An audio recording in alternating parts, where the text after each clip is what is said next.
So if the pastor's not making disciples in his church, the church is probably not going to do it. You'll have a few people that might get moving and making disciples, but the pastor has to model it out, just like a head of a corporation has to model out what he wants.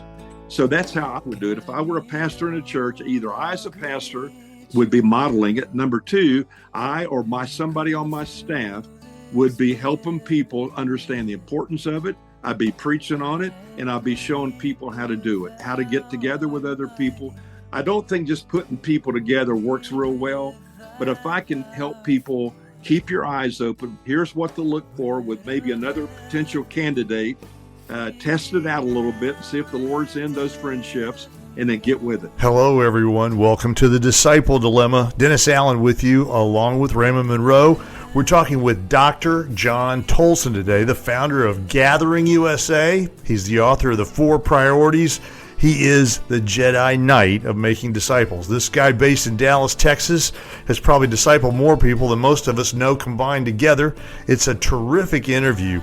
Wide-ranging conversations about what it's like to disciple if you've never discipled before, what it's like to be a pastor trying to change a culture, and what it really means to get out and get at it as believers in Jesus Christ, surrendered, following disciples. Married to the beautiful Punky Tolson, John is with us today from Dallas, and it's a terrific interview. Here we go. Well, Dr. John Tolson with the Tolson Group, we're so thrilled to have you on the Disciple Dilemma. Thanks for being with us.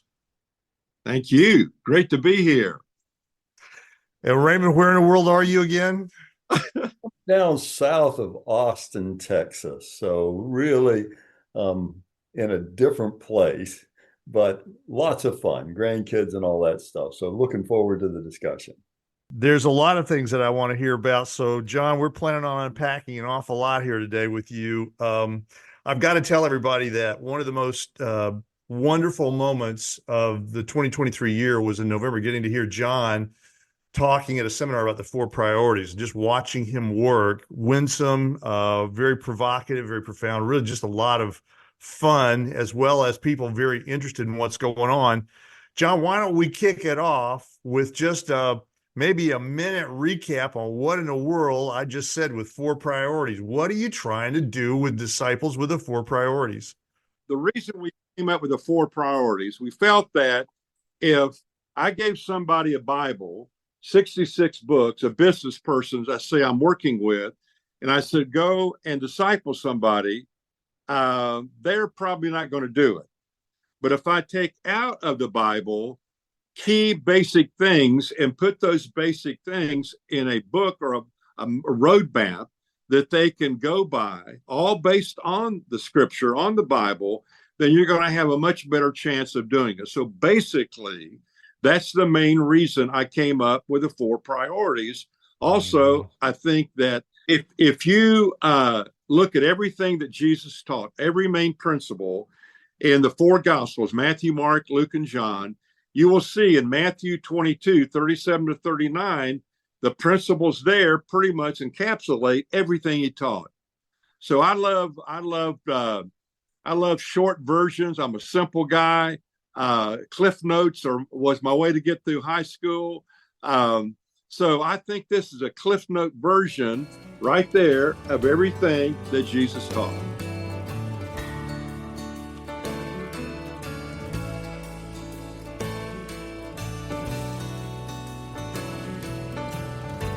Wow.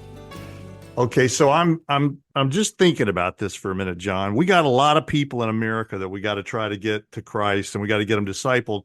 Why can't we just put 1,000 people in the pews and you can just kind of give the speech and we can get through this a little faster? What do I need this one-on-one stuff for? Well, most people have never had anyone give them attention and time in terms of walking with them, which would be the term that or spending time with them to help them in terms of just having a friend, first of all. Most men in America, I would say men and women, I'm not sure, but most men in America are loners, even Christian men. So if you stick 1,000 people in a pew and give a message on disciple making, chances are if you have 5 or 10 people step out and actually do this, it's a miracle. 5 to 10 out of 1,000. It's that tough, isn't it? Yes, sir. I remember years ago. Well, let me go back. So you got the 1,000. The 1,000 are, many of those people are what I call stowaways. It's like on a ship and they're stowed away. They don't have a ticket. And these people, maybe some of their tickets punched spiritually. They've received Christ, but no one has ever taken them on, walked with them, built certain basic principles and how to live life. You know, I can read a verse and hear great sermons, but what people miss is, how do I tie my spiritual shoes? How do I open the Bible and get something out of it? How do I apply that when a kid is driving me crazy, or my husband leaves me, or my wife leaves me? How do I make basic decisions of daily life based on this book? And so the 4 Priorities helps do that.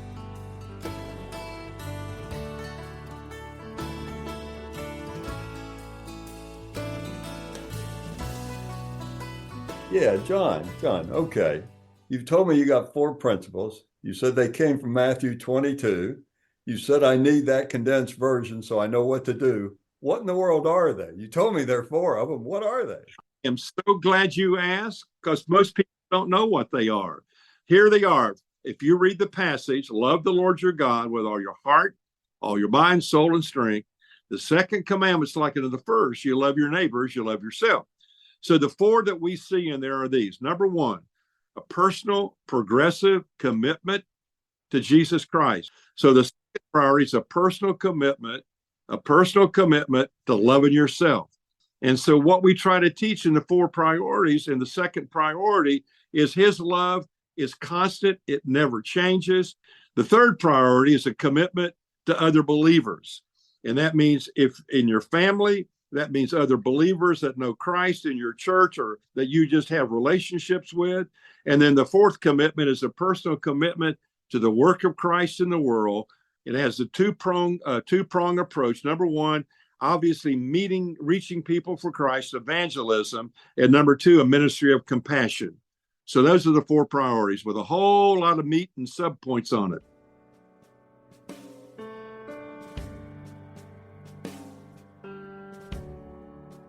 So I'm walking around at this conference that John's hosted in November at Dallas Theological, and I'm bumping into people going, John, help me with this. John, help me with that. And what I'm kind of leaning into here, John, is that you seem to be saying something that Raymond and I find to be very rare in conversations. You've got to have somebody walk alongside you, not somebody in a pulpit, but somebody walking alongside you. How much time do you hang out with these people to get them kind of through this in general?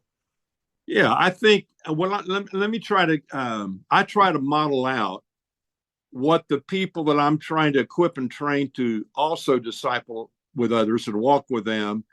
And so basically, when I meet with a person, an individual, it's about an hour, 15, hour and 20 minutes each time we meet.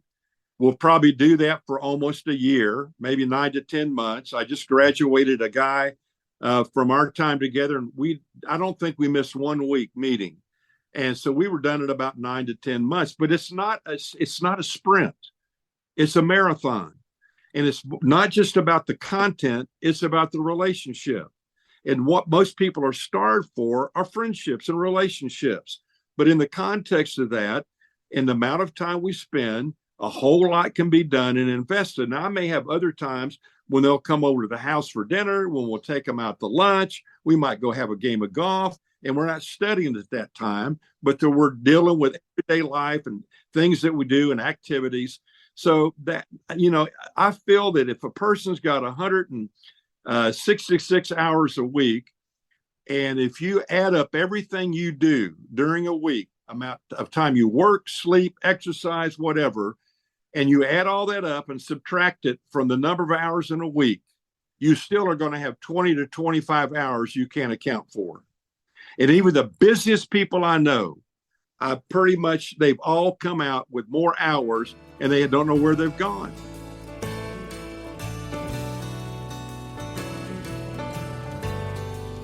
I want to explore something with you that is endemic in discipleship in the West, and that is how many pastors have been through a mentoring life and relationship before they got to the pulpit. You've been around a while. What do you hear? What do you know about that?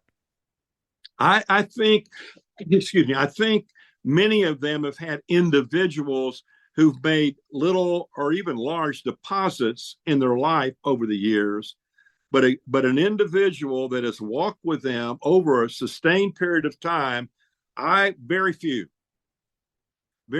And I would say my guess is some people have done some research on this, but I'd say above 90% have never had anybody to walk with them.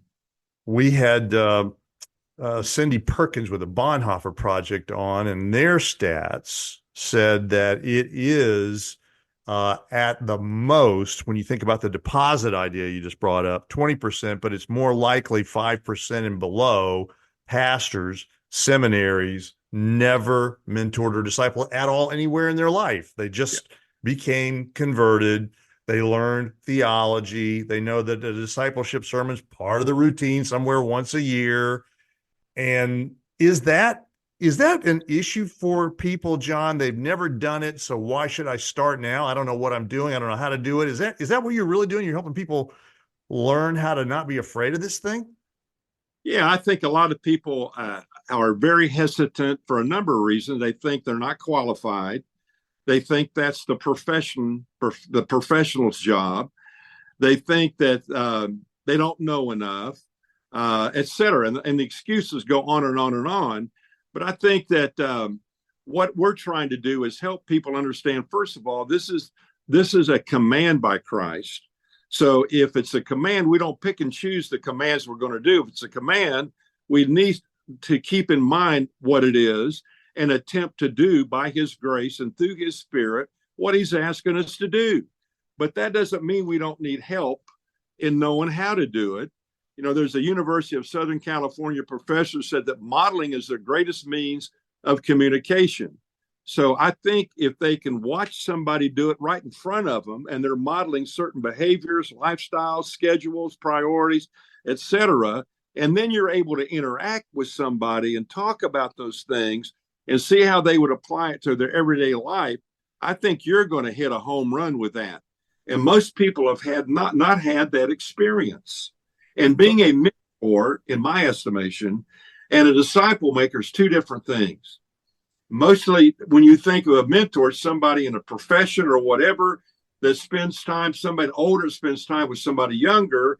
And how do you be a better real estate person or whatever the field or the endeavor is? So what we're trying to do is to help people know what it is God's calling them to do in the scripture, make disciples, how to go about that by discipling them. That's ideal. And then setting them loose to do that.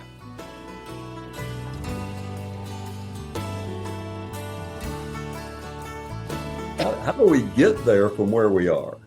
That's a tough question.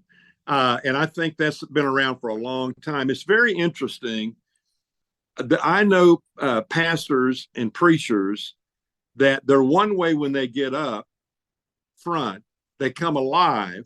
And then when they get down among the people, it's almost like they have no social skills. Mm-hmm. And that's sad, but it's true. But another feature of that, I think, that scares pastors is this, that years ago, I worked with a man who was a gigantic leader in our country and a pastor. And I remember sitting with him one time with our staff, and we kept pushing him for us in our group of staff, full-time staff, to share our heart, share what's going on, and be a little more vulnerable and whatever, pray for one another and whatever. And finally, one day, he just hit his desk and he said, man, let me tell you something. Years ago in another city, I was with a little group of men. And finally, I shared something that was very personal. And I felt good about that until 6 months later, I was all the way on the other side of the country. And somebody said they heard something about that I had shared in that room. And part of our commitment was confidentiality, and somebody was not holding to that. He said, I've had it with that. So sometimes preachers get burned and they don't know who they can trust. And so how do you do that? I think there's always going to be a risk involved, but you got to take the risk.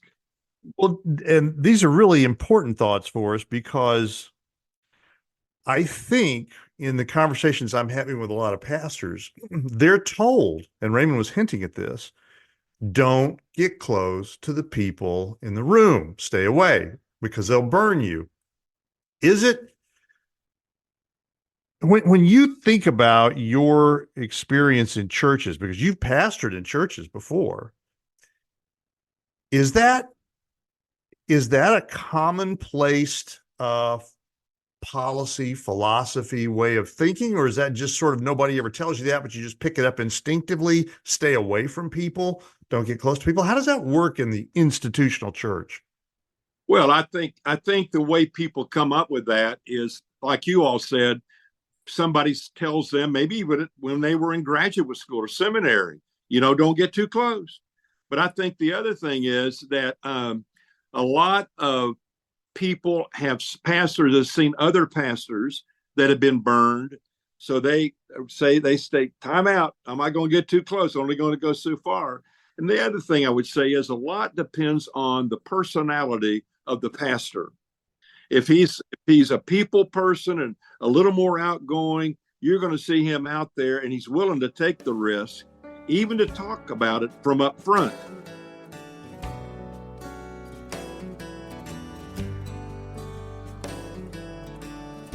So Jim Davis and Michael Graham have written a book called The Great De-Churching. And The Great De-Churching was a study in sociology. They spent a lot of money to sample about 39,000 people. And one of the statistics they came up with is that in the last 18 years, 40 million believers have walked off on their faith. How should we think about that kind of a statistic relative to discipleship? Are we just not preaching enough sermons, or is the root cause of what we're seeing the failure to disciple people? Dr. Tolson, what do you think? Well, Dr. Tolson says it's a failure to make disciples. So at the luncheon that I spoke at on Wednesday, we do it 12 times a year here in Dallas, and business leaders and company owners and so forth come to this, and we have table leaders, and they fill their tables up with people that they feel need to be there. So I got a note yesterday, actually, yeah, it was last night. I got a note from one of our table hosts. He said, I had a guy at my table. He was 20 years old, and the 35-minute talk that you gave, he took 3 or 4 pages of notes. So number one, in that age range of that, in that 40 million people, there are a lot of younger people. We know that. And I think, number one, if you give them attention, you give them your life, you come to the point, you scratch where they itch, you give them something of value and of substance, they will absolutely be all over you. But they want their life to matter, and we got to shoot straight with them. And I think that works. That's what I do. I mean, I disciple a lot of people in their 20s and early 30s, and they're astounding with their commitment.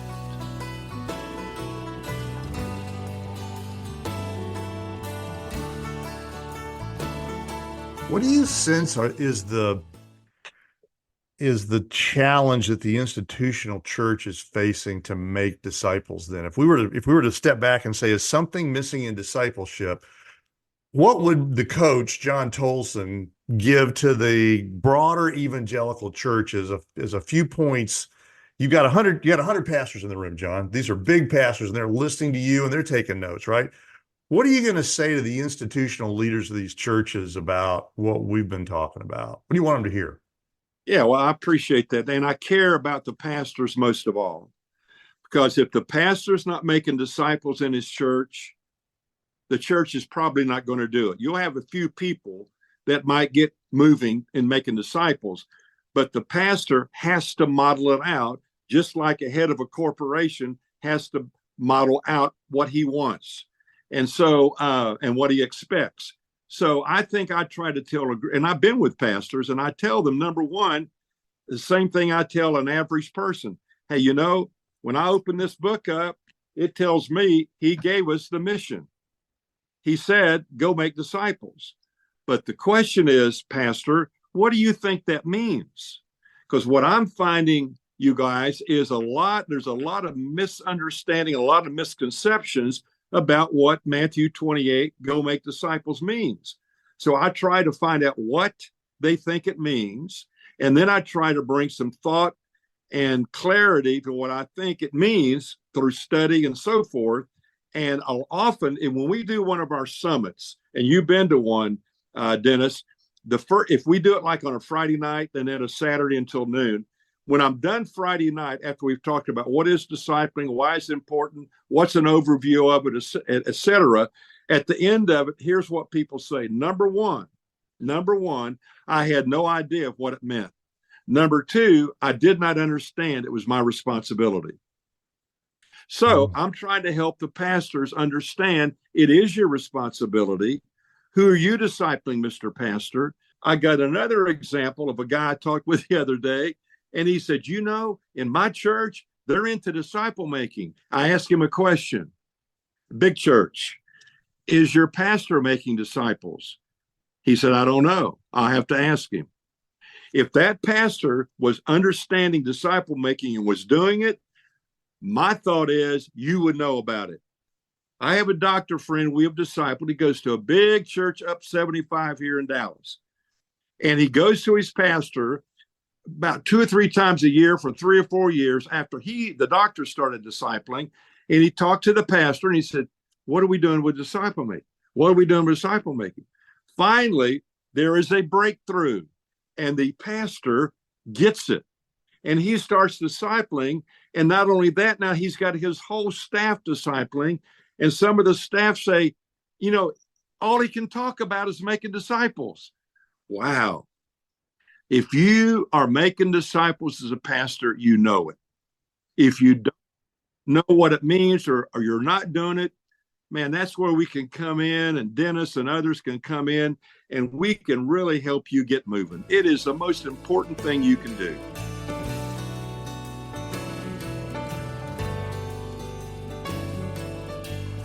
So John, one of the big challenges that I see, at least, and that we've talked with people about, is this reductionist view that Christianity is conversion and getting my get out of hell free card, and disciple making is teaching people to evangelize. Yep. And yet, how much of what you do when you're working with somebody for a year is about teaching them to be an evangelist, and how much of it is living out the Christian life in love for other people? Most studies say that 95% of believers, Christians, have never led one person to Christ. So, you know, if you want to move beyond evangelism, we hadn't even moved to it yet. You know, the statistics are there. And so I said, when I was in Orlando last week speaking, I made a challenge to a bunch of people. And I said, most of y'all know Matthew chapter 4, verse 19. Jesus called his disciples, follow me and I'll make you fishers of men or women. I said, how many of you are fishing? And I said, let me give you something to think about. If you're not fishing, you ain't following.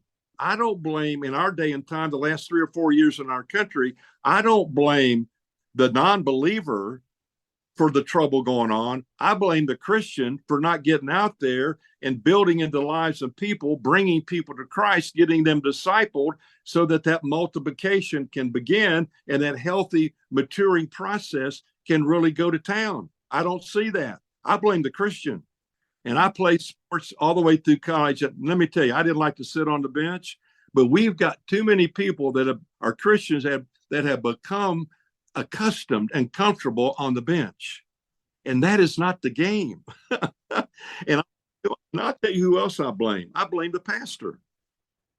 Pastor, we're going to follow you. We're going to follow you. Well, if he's not following Jesus in disciple making, that's one of the big reasons it's not going on.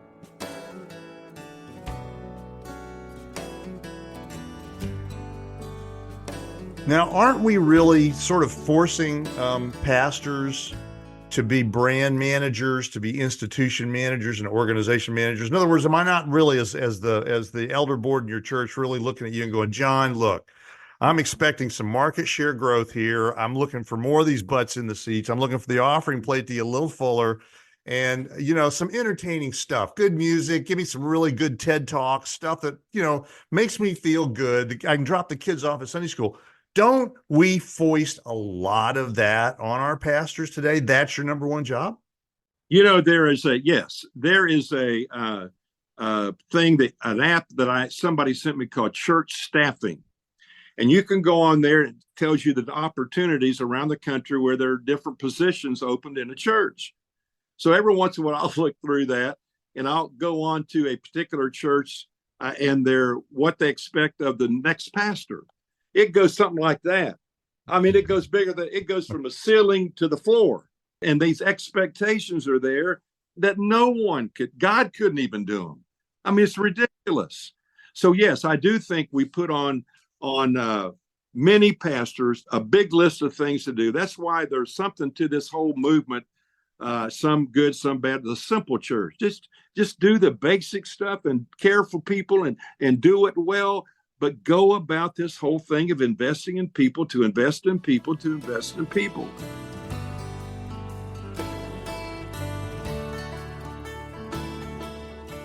At the rate that we are currently shrinking as a Protestant evangelical church in the U.S. right now. So if you think about the numbers, right, we often will brag that still 48% of the population of the U.S. claims to be Christian, and of that, so that should put us around 150, 160 million people.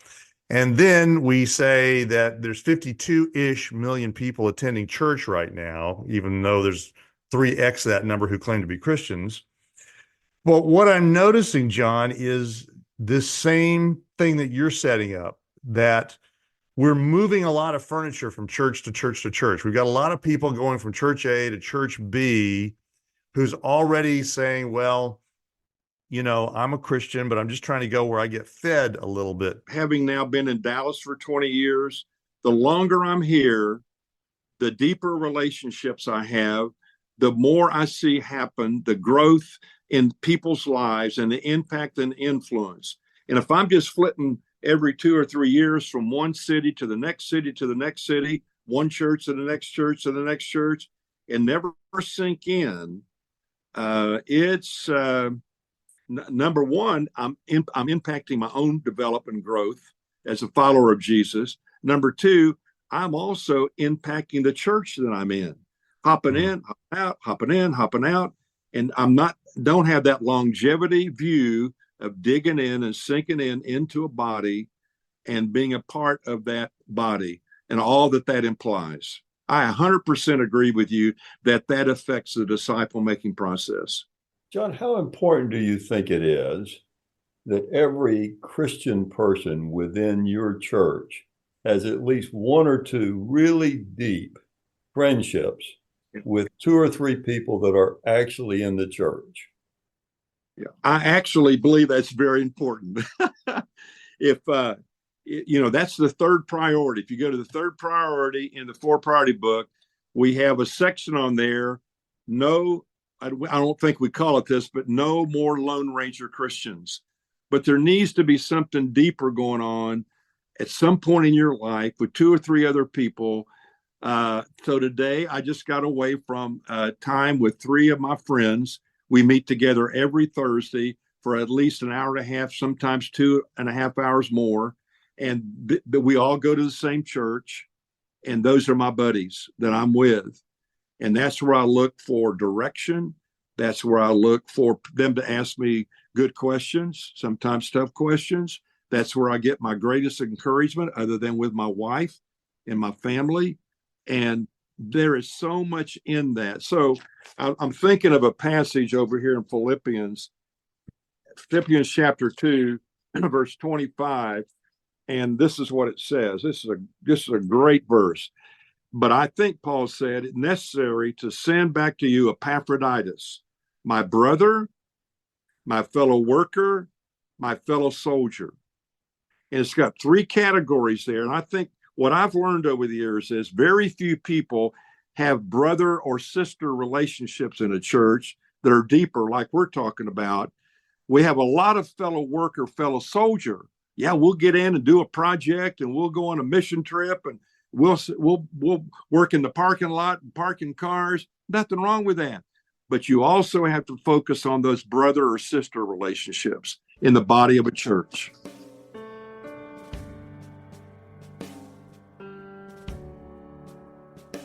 I think that's right, John. And so one of the questions I have is I've at least come to the conclusion that that's as an essential part of discipleship and disciple making is being a disciple. And being a disciple means having those relationships.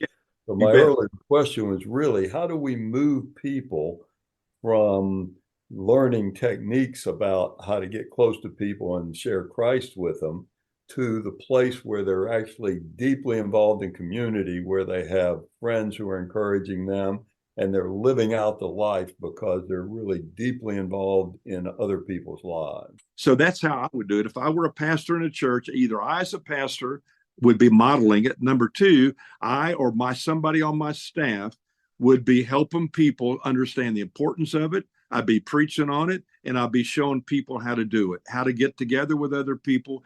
I don't think just putting people together works real well, but if I can help people keep your eyes open, here's what to look for with maybe another potential candidate, test it out a little bit and see if the Lord's in those friendships, and then get with it.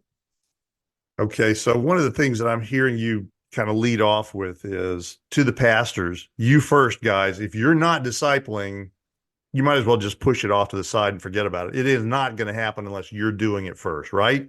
I agree. For as far as the church overall, you're not the church overall. Do it if you're not doing it.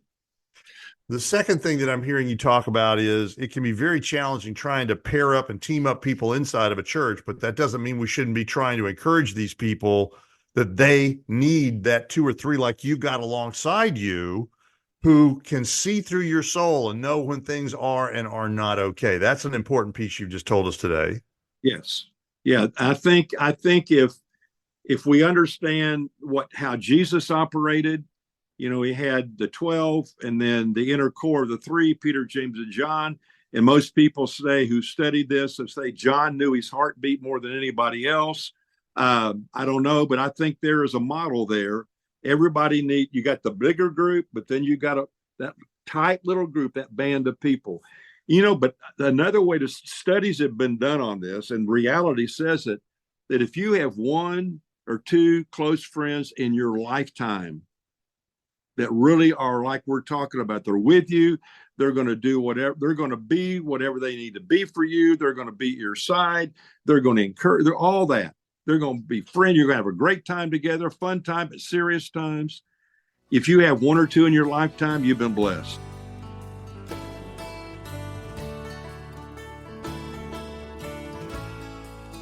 What do you think is the challenge of doing that? I mean, we're saying that one of the biggest challenge pastors face is the inability, the fact to begin with that they don't have that already, and the inability to do that. Is that a skill that we teach people? Is that a miracle that they need to pray for? What is it? I don't think, again, you can mass produce this. I wish we could.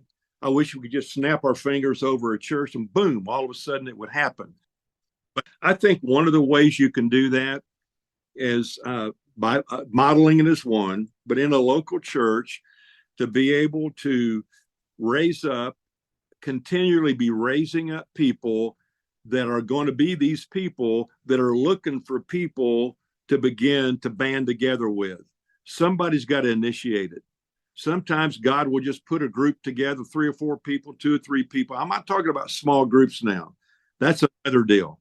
I'm talking about within the life of your church, in relationships, that 2 or 3 that you are banded together with, and sometimes for life. How often is that my responsibility as somebody who's learned how to make friends to really seek out the pastor and develop that sort of private relationship where it's not a public thing. It's not, but it is once a week or once every other week, having lunch together and just talking about what it means to follow Jesus. I think that's critical. I've got a buddy who is a well-established man in this city, been here for a long time, business-wise, well-established, all that. He goes to an Episcopal church, and the rector of his church, he does that with almost every week. He meets with him. They often will take he and his wife to dinner. They often will travel together if possible. But he now, by the way, Dennis, you're going to love this. So guy that I discipled and just released him from our discipling commitment about 2 weeks ago. I gave him this book, Dennis, your book. He went out, he read it immediately. He read it in a week. He ordered 10 more books and gave them out and sent them around the country and here in Dallas. He took one to his rector. Now, his rector is really a neat guy and got a great church here in Dallas. But he asked about a month or two ago, he asked my buddy that I was discipling, he said, Jeff, he said, you're different.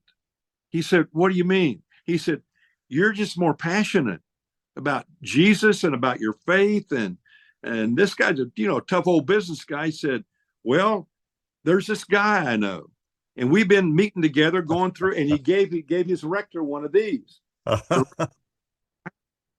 So now he read the whole book in a week. And then the next thing, Jeff said, well, you need this one to see why we're missing this. And then we need to get this started in our church. So the guy, wow. Absolutely, the rector's blown away with a change in one man's life that he loves, that spends time with him. And I can't wait to see. And not only that, but this particular rector has his tentacles out in rectors all over the country. I love the fact that you're making all of these congregations radioactive with the work you're doing. Well, I sure want to, because, I don't, as my pastor says, God doesn't have a backup bride. It's the church.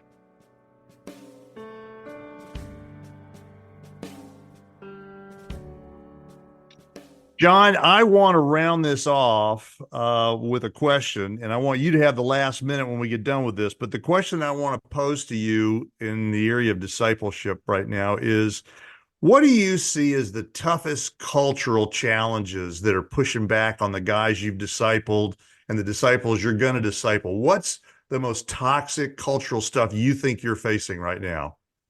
Marching for a business leader to march to the drumbeat of the culture and some of the basic tenets of the culture and success, which includes what you said and so much more, to me is and a lack of spiritual faith depth.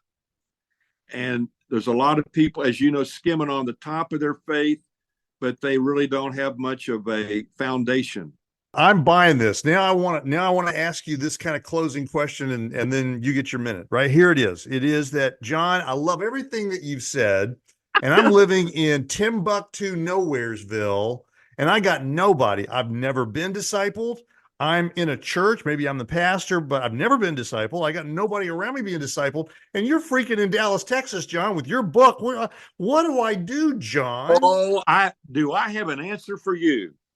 This technology does come in. I have discipled folks all over this country on the telephone and a FaceTime or Zoom call every week, hour and 15 minutes. And now we got one up in Nashville, Tennessee, a guy that's starting a whole men's movement based upon disciple making. I got a guy down in Houston, Texas, Trey's his name. He just sent me a note the other day. He's been discipling now for over 10 years. He said, well, I just got my next two guys. I do it right here. Take the book, read a chapter. Let's talk about it, how we're going to live it out till we get through it. Then you take somebody. Are you actually reachable, John Tolson? It all depends. Yes, I'm reachable. You have my information. But also, I'll tell you one quick story. I met with a pastor somebody introduced me to from Oklahoma 3 weeks ago. He came to my office. He is preaching every Sunday in his little country church the 4 priorities. Wow. He's taking the scripture, the topic, and teaching it. He said, I'm going to be doing that for a year. I got a bunch of sermons. I said, I know there's some good stuff in there.